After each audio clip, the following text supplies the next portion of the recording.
everybody. We have to start our second session. Please be seated.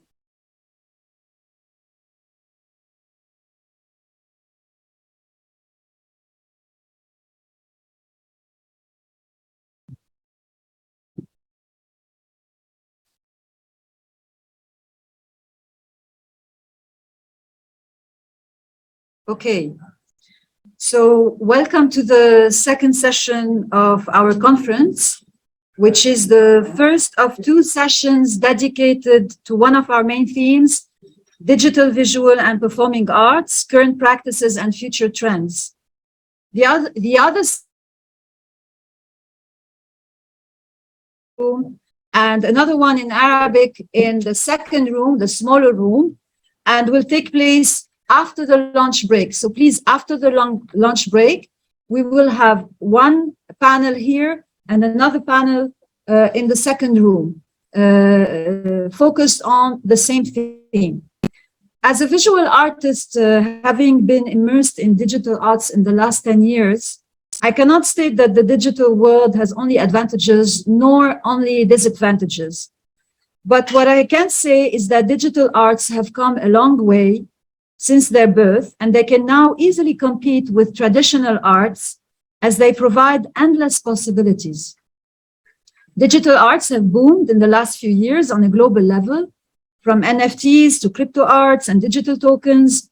These new forms of art and art platforms are attracting collectors, investors, and artists alike. While traditional art forms are still holding their rightful place in the Southwestern Asian and North African art world, digital arts are on the rise. They are shifting the contemporary art landscape and are paving the way for the future. So what are the current practices of digital art in this region? What are the obstacles that artists have to overcome? How are governments supporting artists and the cultural creative sector during the COVID pandemic and in its aftermath? What could future art ecosystems look like at the crossroad of arts, science, technology, and commercial industry? These are samples of questions that could be answered by our panelists.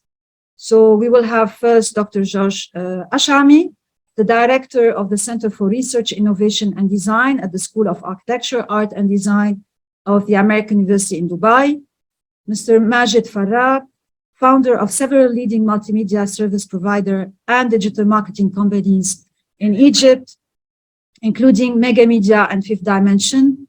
Mr. Marcus Samrani, who graduated in 2018 with a master's degree in architecture and a GPAA in scenography, and is currently preparing a doctoral thesis at Montpellier 3 in France. And Dr. Omnia Salahatia, visual artist and associate professor at the Faculty of Applied Arts, Helwan University. Our panelists' bios and abstracts are found in the document that was previously shared with you by email. And every panelist, we were supposed to be having a maximum of 10 minutes for his or her talk, but now we shifted to a 15-minute, but up to a 15-minute, let's say up to a 15 minutes. And we will have, of course, a Q&A at the end. Dr. Kashami, the floor is yours.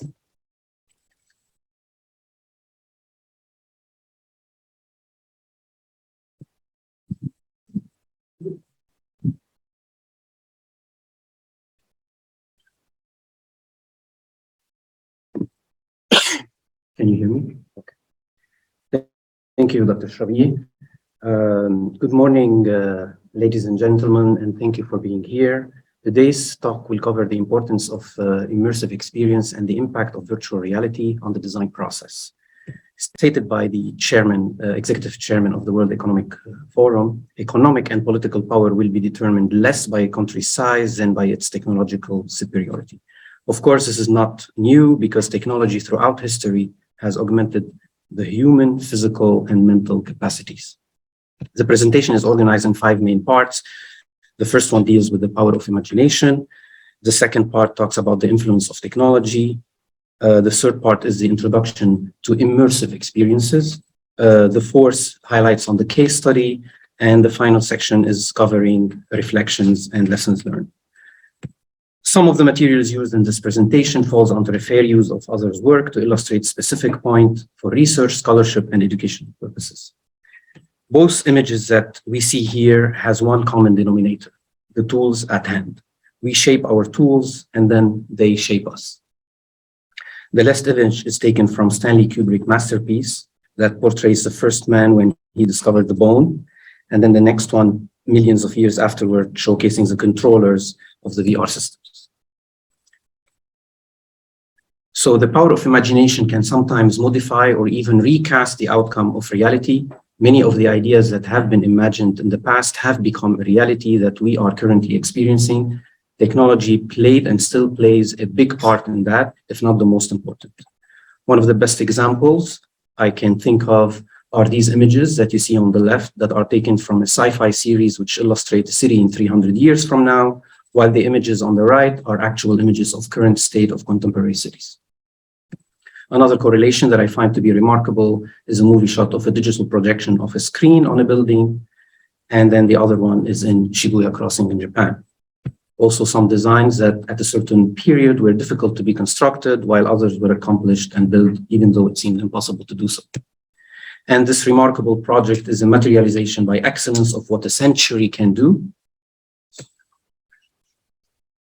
On a pendulum that oscillates between a utopian or dystopian future of cities, one has to admit that technologies in general will help create a multi-directional outcome rather than just singular one. So the X factors that relates to inventions and the plausible state of our environment will play a big role in deciding the direction and the outcomes. Technology is a moving target, and with every advancement, there is an impact on society and of course on our environment. Here there are three examples, plausible examples. Utopia, towards city of artificial intelligence, robots, and autonomous vehicle. You can see examples of the automated city. The second one is holotopia, is when our physical reality is augmented and becomes mixed with the usage of 2D screen that provides information overlapping a 3D environment or a 3D assets, which will lead to a hyper reality.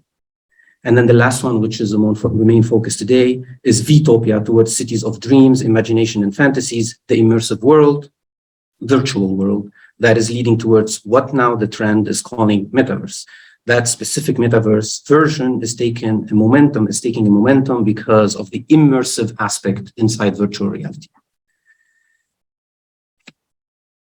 From digital transportation to immersive media and art, the two graphs retrieved from the World Economic Forum are few samples on how VR will transform different industries, including but not limited to education and design industries. The virtual realm is a platform made of digital twins, simulations, and alternative realities. I'm not only talking about the creation of virtual world where one can navigate, but world that have the virtual capacity and behaviors. I have to tell you that nothing can beat a technology that can allow us to have an immersive experience. In Arabic, we call it ghamira. So it surrounds you in 360 and in all directions. In order to contextualize better, the virtuality continuum adapted by Milgram and Kishino shows all possible variation and composition of real and virtual objects from the left to the right. One of the first attempts of an immersive experience was in 1950s, Morton Hellick's Sensorama, that was intended to fully immerse the individual in the film. Fast forward 70 years later, examples of VR-compatible applications and different metaverse platforms. Here it is fundamental to clarify that as we speak, many applications are evolving to include immersive experiences, and plenty of immersive virtual platforms are being created. So what does immersive virtual void offer to us that the traditional flat medium does not? To understand further the power of the immersive experience, it is important to differentiate between the conventional traditional tools and the method that uses VR, virtual reality. So from the paper to the screen, and then now to VR. And each and every one of them has their own, advantage and disadvantage. With all the advantages that computer and their screens have offered to designers and educators, VR is by far one of the best tools that current technology has evolved. This is because of the immersive and experiential factor that allows the user to experience their designs in real size and at the same time fluctuate between the egocentric perspective and the exocentric one. Such powerful tool is affecting not only the design industry, but also the design education.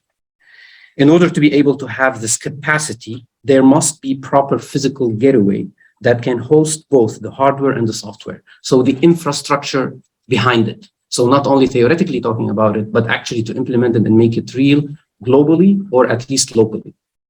So at the Center for Research, Innovation and Design at the American University in Dubai, we have installed state-of-the-art computers that are compatible with VR technology, along with HTC Vive systems that can track the users wherever they are in the center and allow them to design and navigate with 3 degrees of freedom in an immersive manner. The center is the first and only authorized VR sketch training center in the MENA region. Also, it's the first and only Gravity Sketch certified center in the MENA region. So here we will go to the DDFT 73, which could not have been possible if the center was not there. So the course is one of the main in VR. It focuses on the discipline of architecture and interior design. It is a professional elective on the digital design and fabrication technology. Each semester, the course tackled a different design brief from summer 21 until summer 22. There are 2 main ways to work inside VR, individually and collaboratively, if you have the right, of course, physical capacity for it. In this video of 2021, you could see here 2 students working together, looking at the paper that has been done inside virtual reality.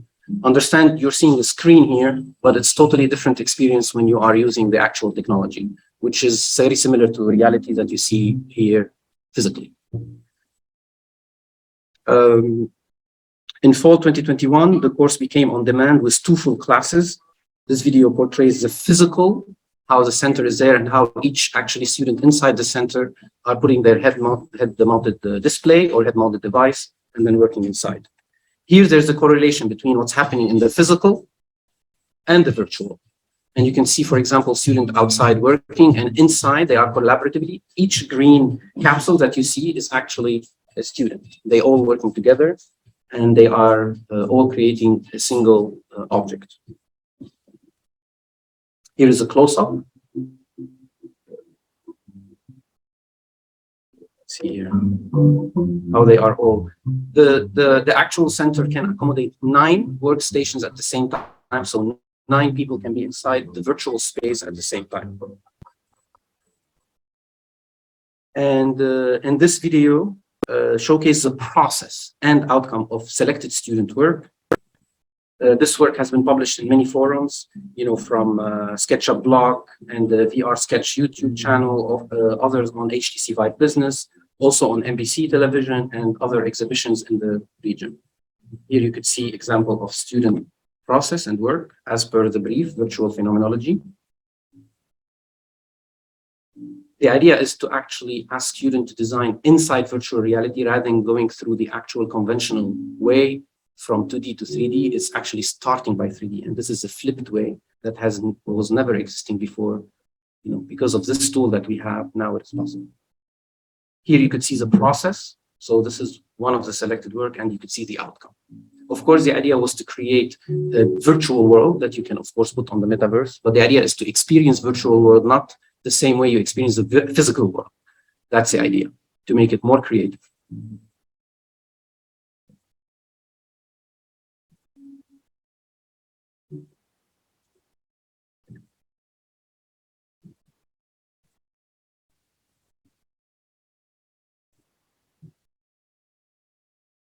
This is another project for another student.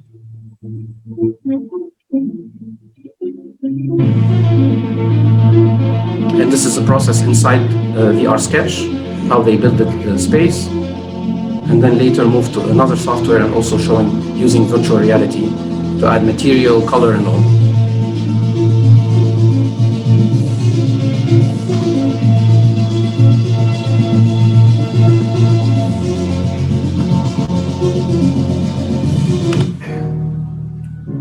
Another example.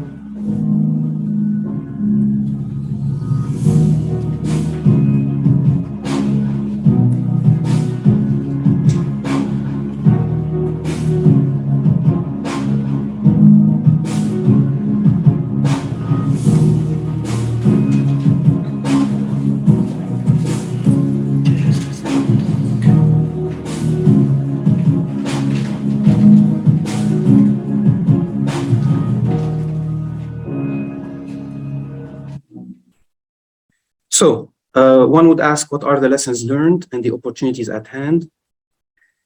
As per observation and the student feedback, so you have this to surpass all previous means of design, means experiential and intuitive, unlimited three-dimensional immersive space, which is the virtual void, real-life scale, one-to-one, unparalleled collaboration means participation of all stakeholders at hand. Of course, you have the user experience interface and dynamic movements, the flipped design process, which is instead of going from 2D to 3D, going directly from 3D, and then maybe if you want, you can use 2D as a way to communicate. Of course, multiplicity of scale, engagement, loss of time, comprehension, practical applications, where you could see people being able to practically build something in virtual reality. Of course, quality of space means checking proportions, scale one-to-one, and creativity, which offers freedom of design.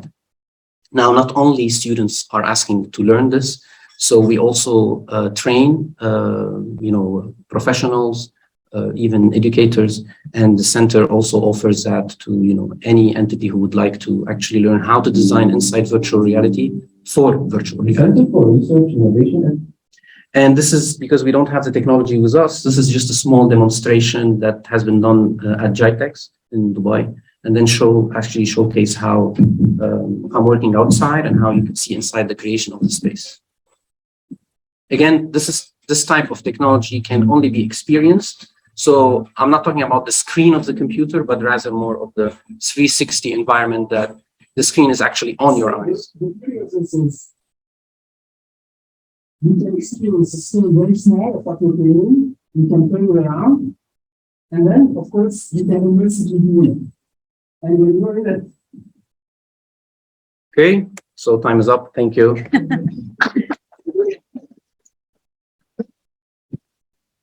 Thank you, Dr. George. Of course, during the Q&A session, you'll have enough time to ask him questions about this exciting projects that are taking place at your center. So next is Mr. Majid Faraj. Okay.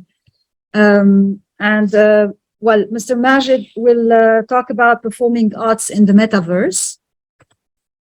You have your presentation. Yeah. Just a second. Yeah, it is here.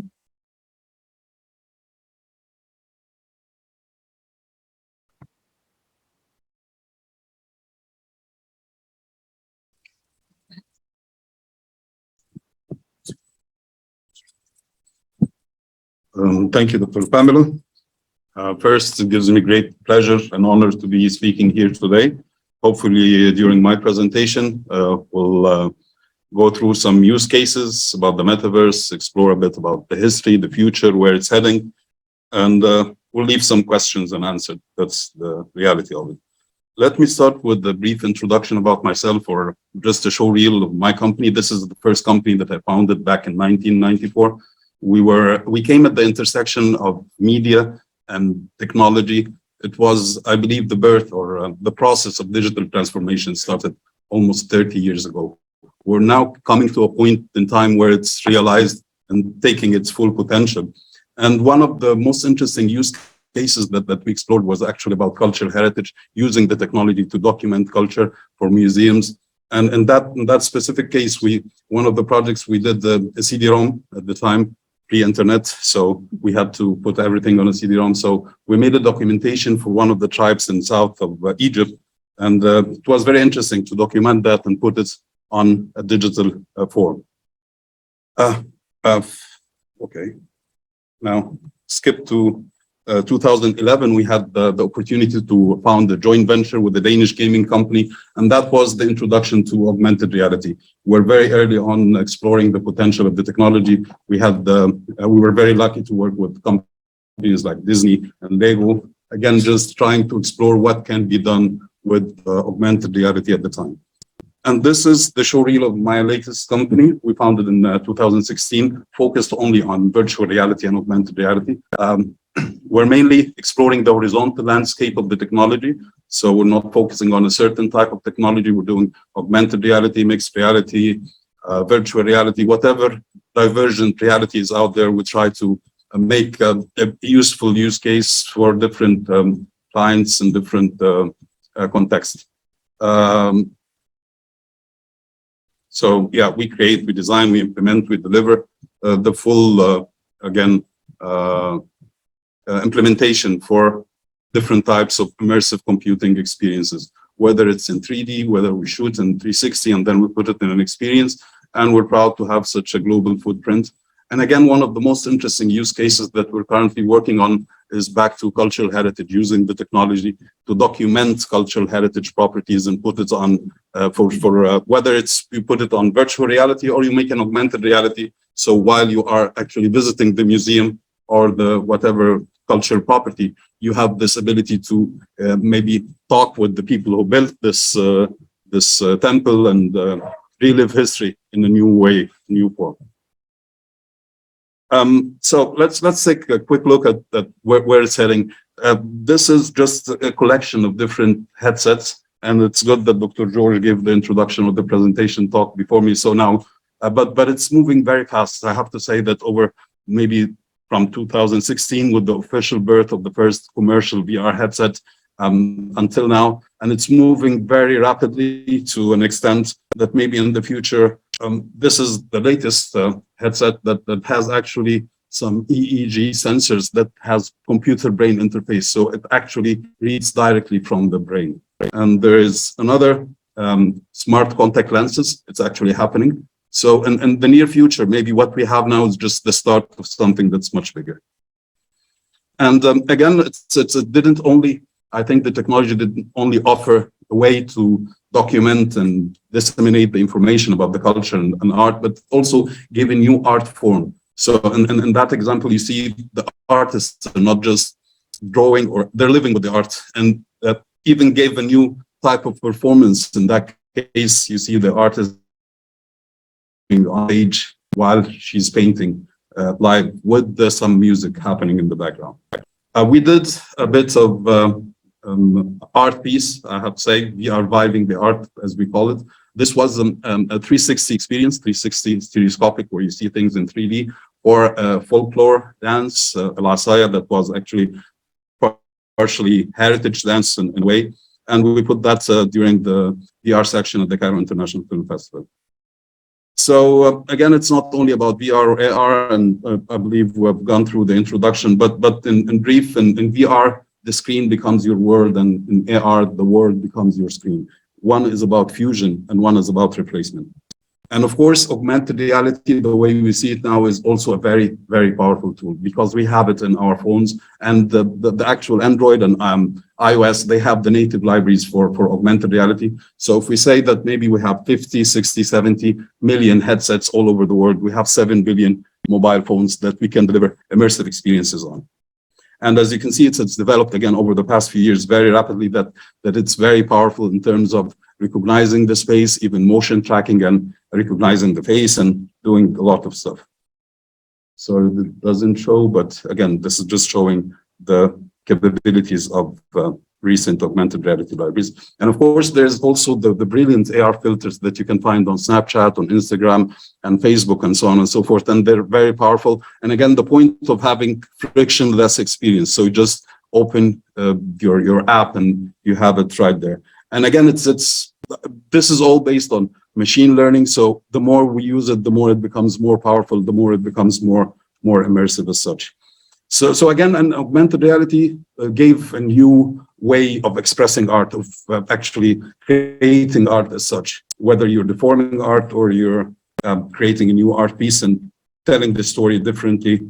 Now there's also mixed reality, and mixed reality, it's pretty much like augmented reality, but with a wearable. So you have these are the most, I would say, well-known devices, the HoloLens, the Magic Leap, and the Meta. These are very, very powerful headsets that recognize the space in 3D, and then you can create amazing stuff.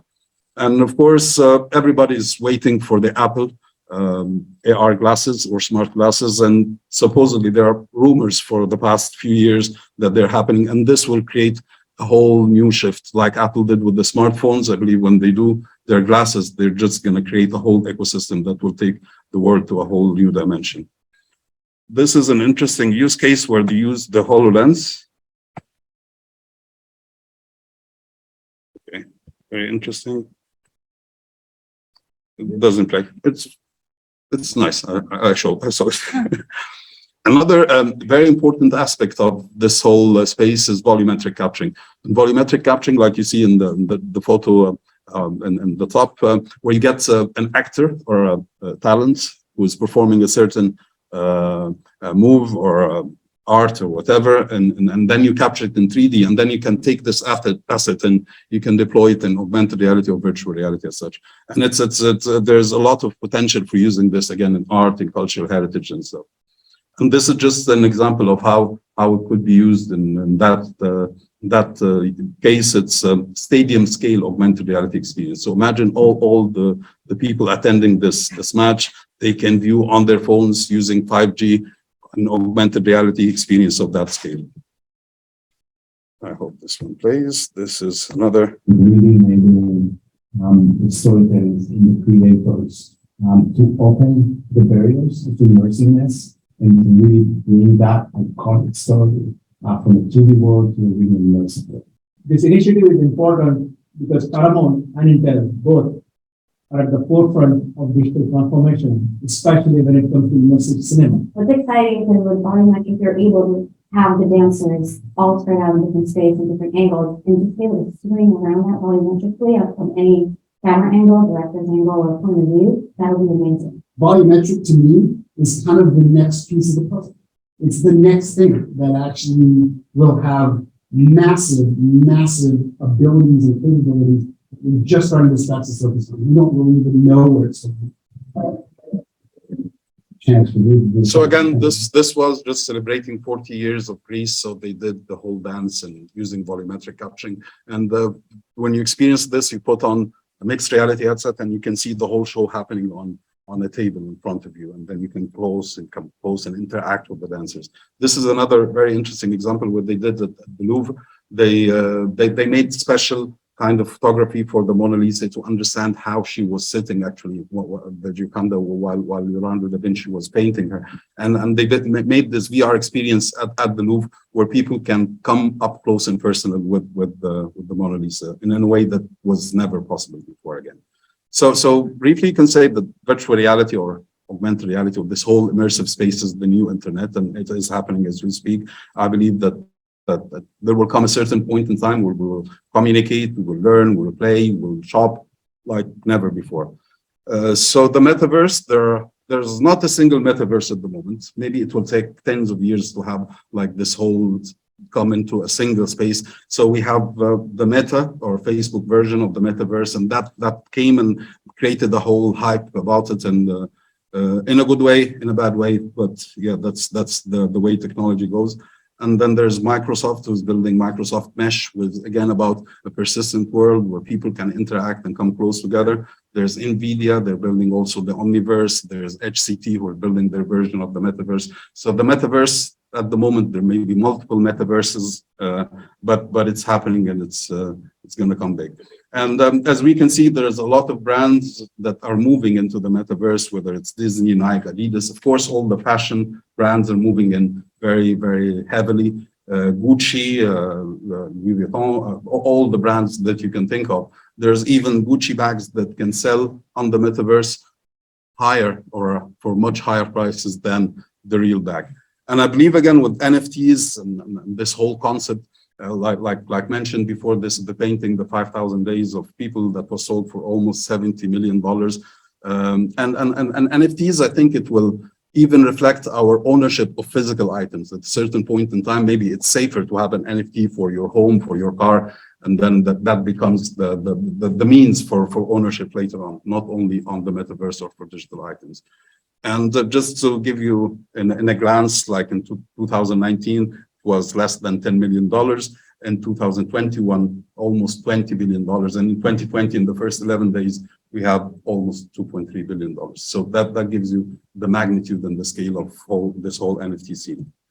And one of the performances, now that we're talking about performing arts in the metaverse as such, because Fortnite is considered a metaverse, it's a persistent world where people can come in socially. So this concert by a rapper, Travis Scott, he made in one performance $20 million on the metaverse, while in his real life performance with the maximum he gained was about $1.7 million. So again, the possibilities are endless, and they're just, you know, too many to think of. For you who have seen Ready Player One, are we going there? We're not there yet, but it's happening as we speak, and the building blocks are there. And of course, because we can now. If you look at the history of virtual reality, like Dr. George mentioned, it dates back maybe to the 50s, and maybe headsets were released before, but computers were not that powerful yet, that the whole scene was not ready for it. I think we're ready now, and it's happening as we speak. Thank you so much, and looking forward to the Thank you, Dr. Majid, and in fact, you were fast. Yes. 4 minutes before. Okay, so Thank you so much for this awesome presentation, and we're looking forward to having a not so long, so in the future, a Dar al-Kalima conference, in the metaverse, hopefully. Next year, inshallah. So, okay. So our next speaker is Mr. Mark El-Samrani, who will be talking about artistic and digital urban mediation as incubators of new inclusive public spaces, the case of Beirut. Yes. Okay, yes, it's in video. Okay, just a second.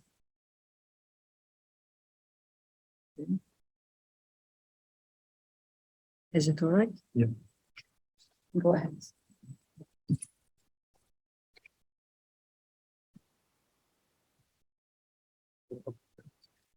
So, hello everyone. I'll be talking about artistic and digital urban mediation as incubator of new inclusive public space, specifically in Beirut.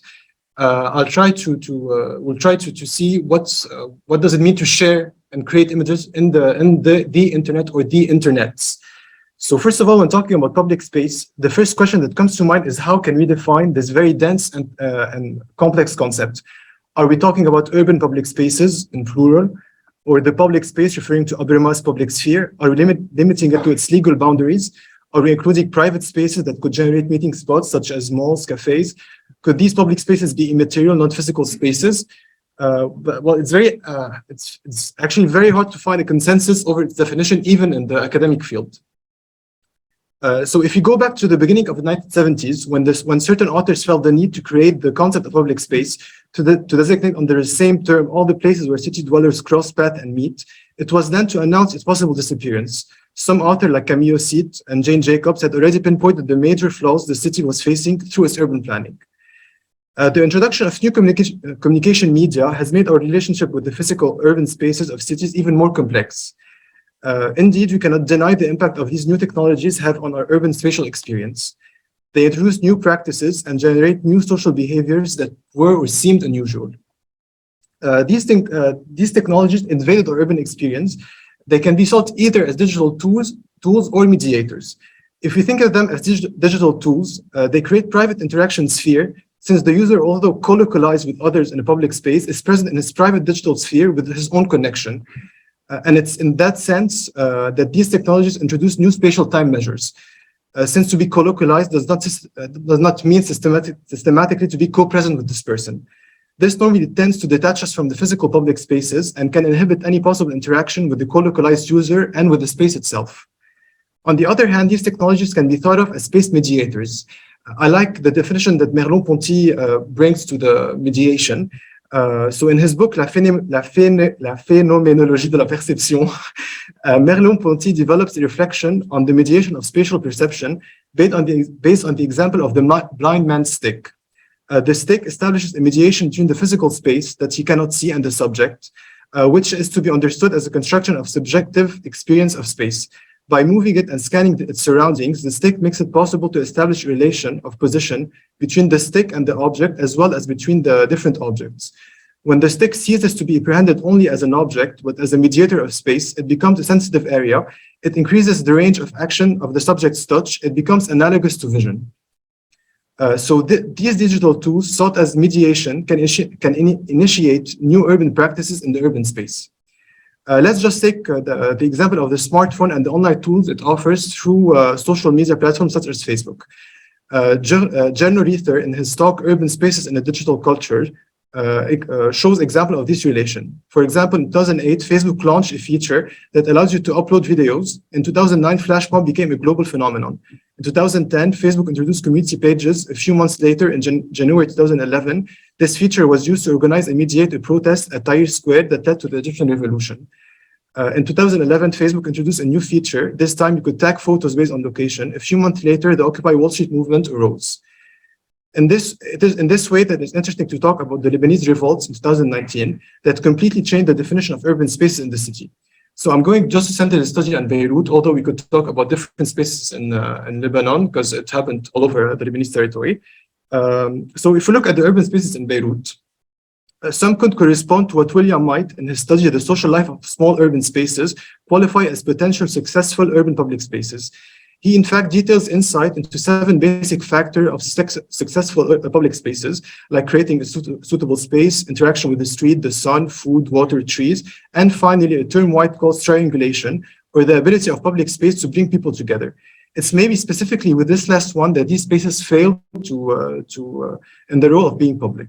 So as we can see in the picture, we can find some urban voids in Beirut that could initiate meeting spots, that could become public.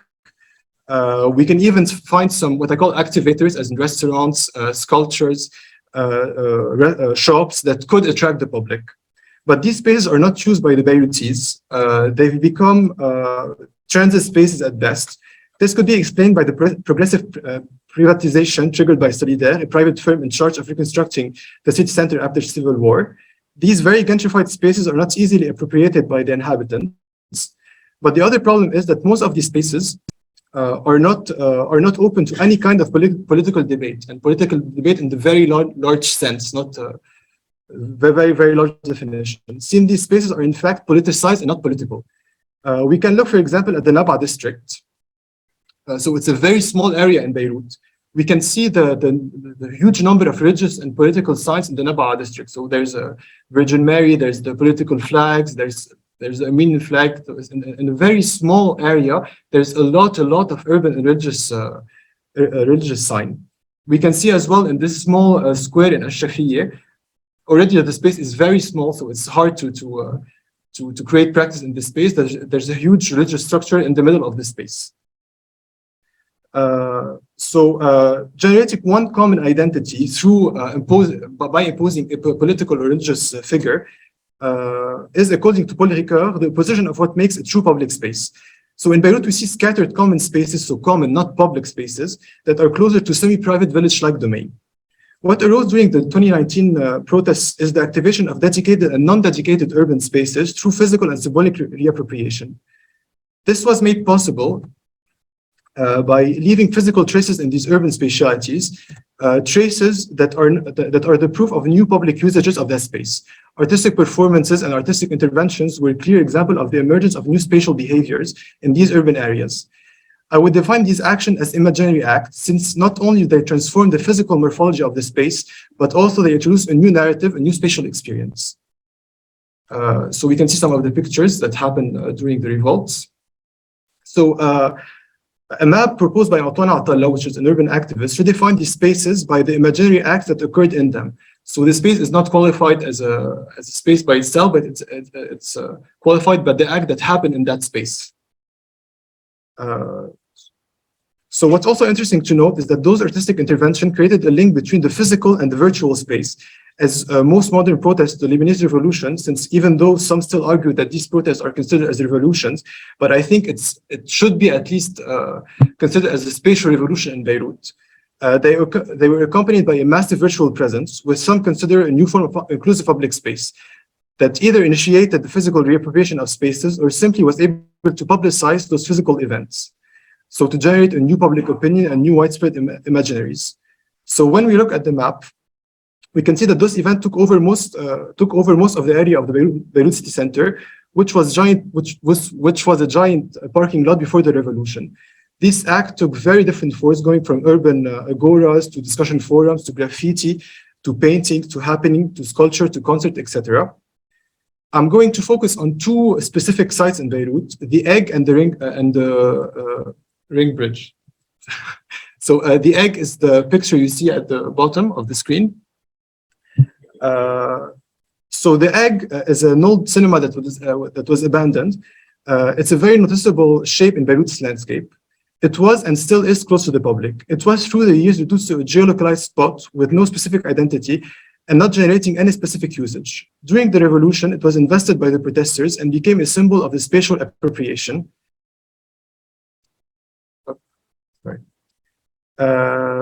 So it was invested by the protester. It was used as a concert space, a discussion forum, and a projection screen. The parking in front of it became an important discussion spot where scholars, activists, urbanists, therapists, artists came to discuss the current political state of the country. The Egg was massively present online as well by sharing images and photographs of the Egg and proposing graphic and artistic representation. Public opinion has also reclaimed access to this monument. You didn't necessarily have to be in Beirut to be part of the spatial experience. Same for the Ring Bridge.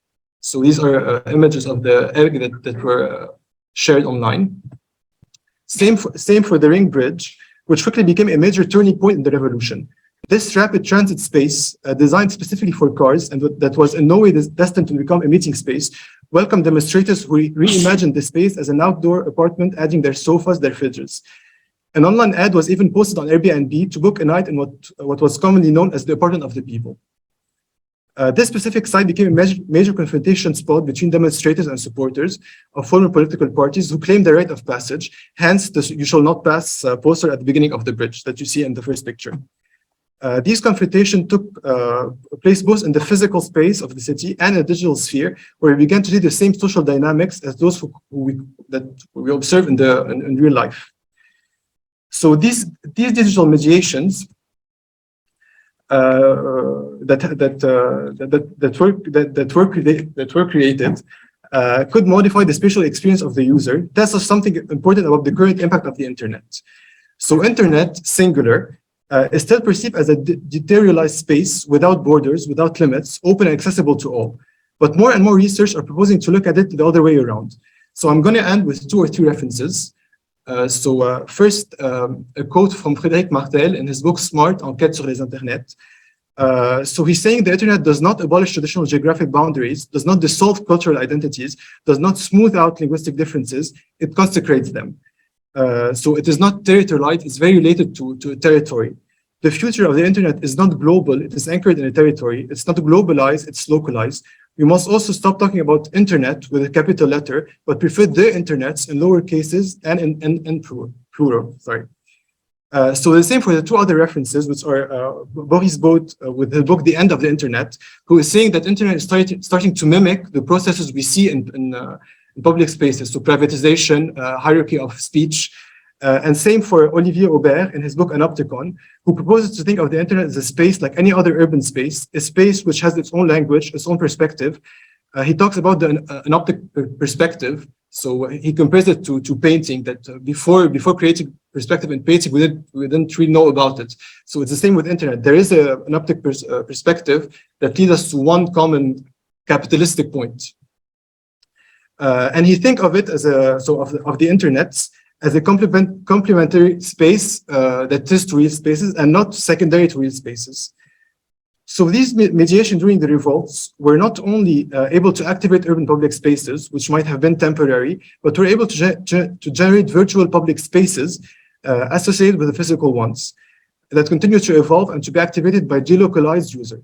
So the question that I'd like to open for discussion later is how long can these virtual spaces affect and change the physical one through artistic performances in the virtual realm?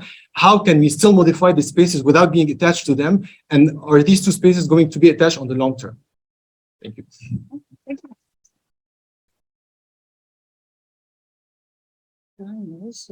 Mark. Thank you so much, Mark, for this awesome presentation. And I hope that you will be also able to ask him questions because this concept of space whether and its relation between the physical and the virtual is extremely important. And especially that we ought to think about contextualization and localization in the metaverse. So therefore, metaverses. This we'll keep in mind. Thank you.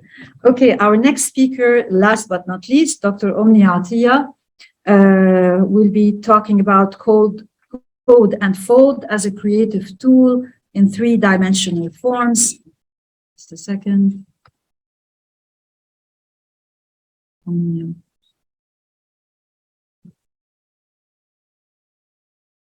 Okay.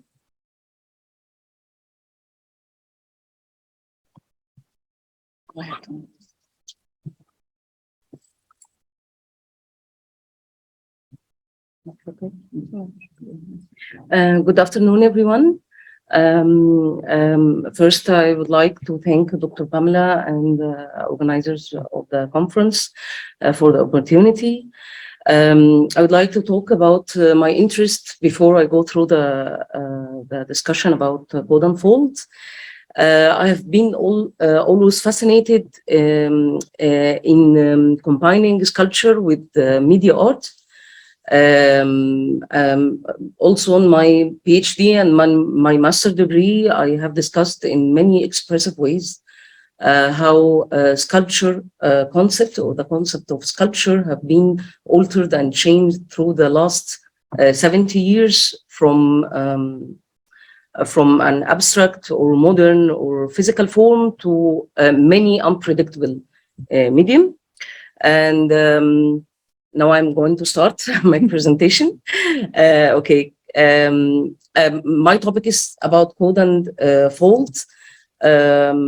First, I'm going to, I will try in my presentation to answer many questions, how origami and robotic practice may be carried out, and in what ways may software development made conducive to artistic creativity, and what are the materials can be used, and can robotics change perception of art and design in faculties. Roadmap, I will go through what is origami and art and technology and the intersection between them. And I'm going to discuss Grasshopper and Rhino as a software and as a fabrication 4D printing. Also, we are going to see some examples of art project, and then we will summarize it in the conclusion. Origami and art and technology. As you all know, origami is a traditional art form where a flat sheet of paper can be folded into a 3D dimensional shape. This art form has emerged since 16th century and earlier in countries such like Japan and China, Spain, Italy, and Germany. And again, in the 40s and 50s, it regained again the attention because of the mathematical ways of it that can be produced by computer or computers. Nowadays, origami is increasingly being explored to provide technological solution for different fields such as engineering, product design, medicine, and many other fields. What we're going to see today in our presentation, more examples about what is called robotics. Robotics, it's a term was coined by Matthew Gardner in 2003. Matthew Gardner is a key researcher and a visual artist that is always trying to integrate origami and folding and nature and robotics. Ori, it came from the Japanese verb for fold, and pot is a contraction of robot. So robotics is explore the relationship between folding, nature, folding, and robotics. Intersection of origami, art, and technology is somehow relatively new. In 2004, it was like a sum up of some examples or some experiments with folding and robots. And after 15 years from this time, the field is moved rapidly. So we are going now to discuss how it could be done.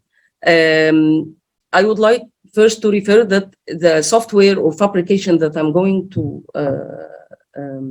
discuss, not the only softwares or fabrication, but just an example of it. Software is Grasshopper Rhino. I don't know if anyone has had an experience with Grasshopper, but Grasshopper is a visual programming language. And the environment, it's created by dragging components into canvas, and the outputs of this component are then connected to the inputs of subsequent component.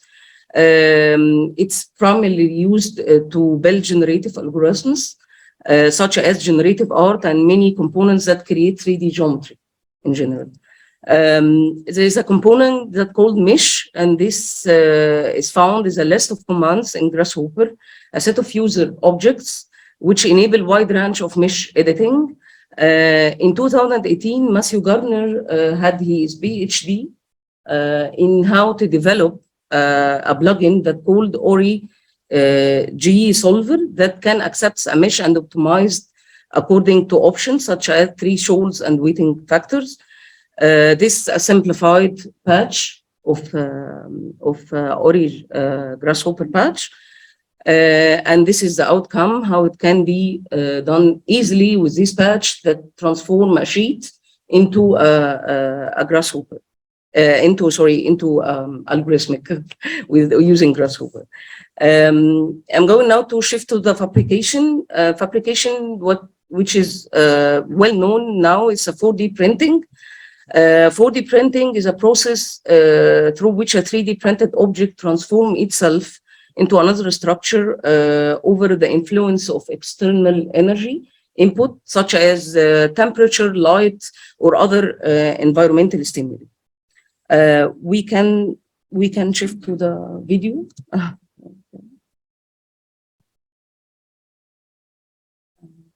Sound? Okay. Okay. We can talk about it. It's okay.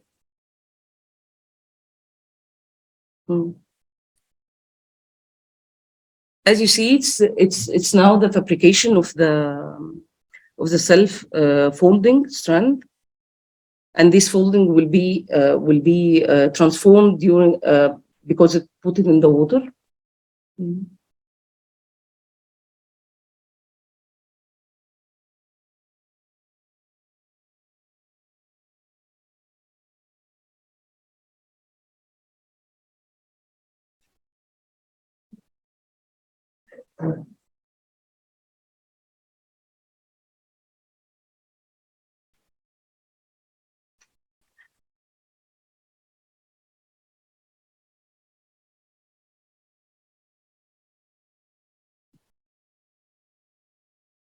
This example is from a self-assembly lab in MIT.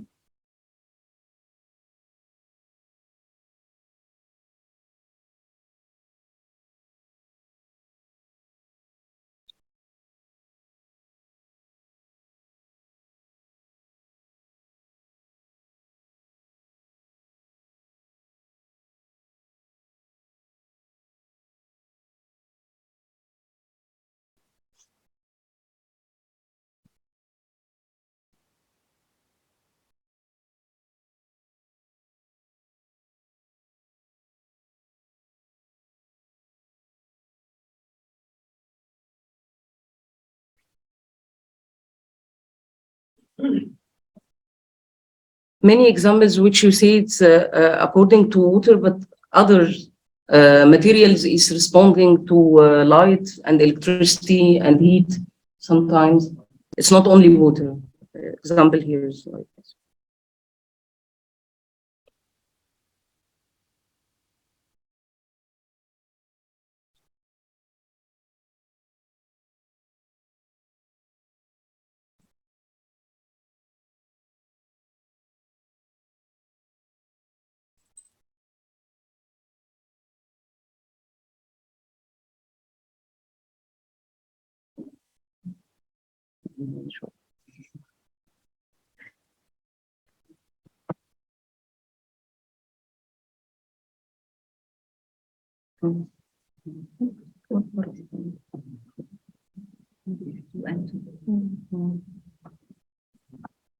Okay.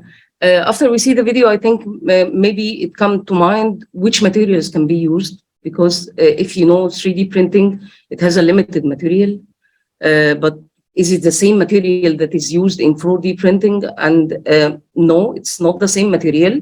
It's a refined material that is called shape memory polymer. And shape memory polymer is a kind of material that has a potential of showing large elastic deformation in response to environment stimuli. In other words, it had the ability to change shape in various ways and then come back to its original form when an external energy is applied on it. We can see a small video about it.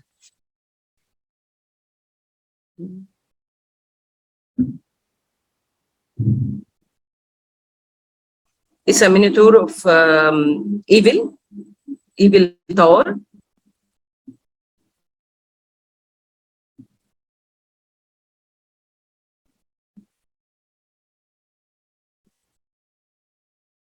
Okay.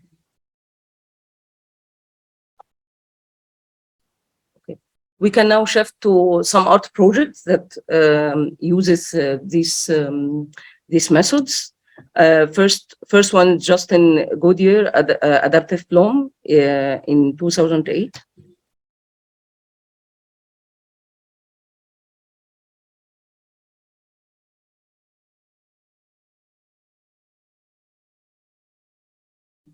It responds to light.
Okay, I'm going to shift to another one because of time. Maybe Matthew Gardner in Oripotics in 2015. And it's like a talk between two Oripotics with each other. With it responds to sounds and to light. We can see the.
You can see it's altered its shape and lights according to sounds and the responses of other people.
Okay, I'm going to shift to the conclusion because of time.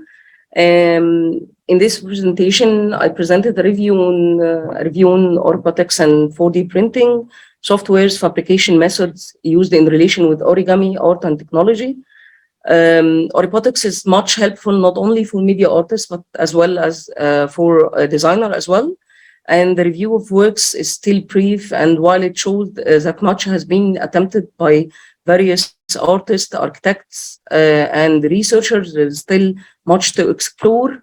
By introducing code and full techniques and concept as a curriculum in art and design faculties, it will form an environment for young students to explore new art and design forms that can benefit the whole society.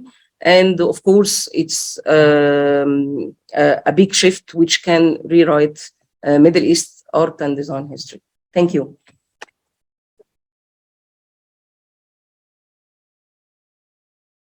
Thank you. Thank you, Dr. Omnia, for this nice, beautiful, interesting introduction to robotics and 4D printing. And we're looking forward also to ask you questions about the different, the different applications in our different contexts. Yes. In Southwestern Asia and North Africa.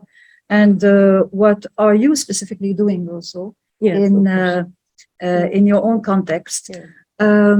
We're on time. We still have a few minutes, and in fact, until 1 o'clock. So we have a few minutes for a Q&A. I would like to thank all of you for these interesting and inspiring talks and presentations. We are really grateful for the time and effort you took to share your thoughts and experiences with us.